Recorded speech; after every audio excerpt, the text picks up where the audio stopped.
नैबे बालागाव इउनाइटेड क्लाबनि बानजायनायाव आरो नार्जारी फार्मनि स्पन्सर खालामनायाव मोनसे गिदिर भलिबल टुर्नामेन्ट खेल जानानै थांगासिनो दं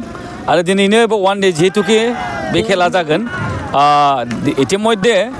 8टा टीम अलरेडि जोंनाव फार्स्ट राउन्ड गेलेखांबाय दा जोंहा सेमि फाइनाल स्टार्ट जाबाय आरो फाइनाल गेमाबो दिनैनो जागोन दा आं आसा खालामदों जोंनि बे हालामनि जिहेतुके बे हालामाव जोबोद सिं बा गोरोबथेनानै थानाय जिहेतु प्लेयारफोर बहुत मोजां मोजां दं नाथाय बे प्लेयारफोरखौ जों बासिनो थाखाय जोङो बिसोरनो प्लेटफर्मखौ होनो हायाखै दा नार्जारी फार्मनि बानजायनायाव दिनै बे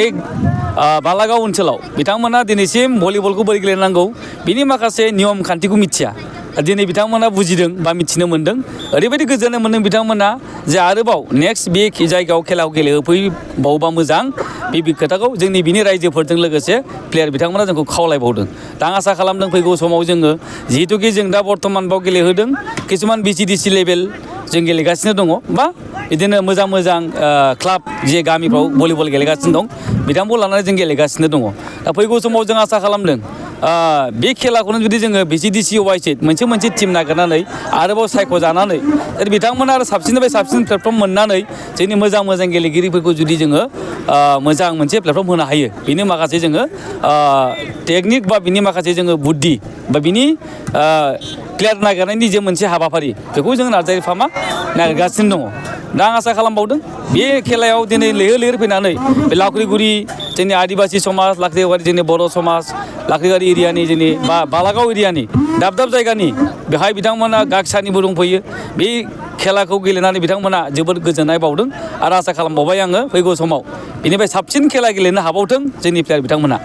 बान्था हिसाबै मा दोननाय जादों दा जों बान्था हिसाबै बारा गिदिर बान्था नङा जोङो देरहानाय हिसाबै मोनसे ट्रफि दोनदों उइनार ट्रफि बेनिफ्राय रानार्स आप ट्रफि लोगोसे केस मानि हिसाबै जोङो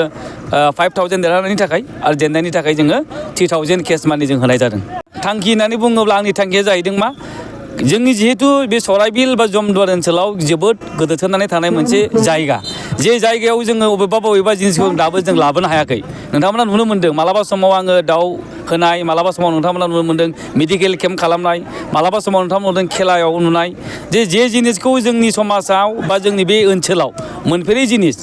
बे जिनिसखौ होनो थाखाय बा बे जिनिसखौ बुजिहोनो थाखाय आंनि माखासे गावनि बे नाजानायखौ आङो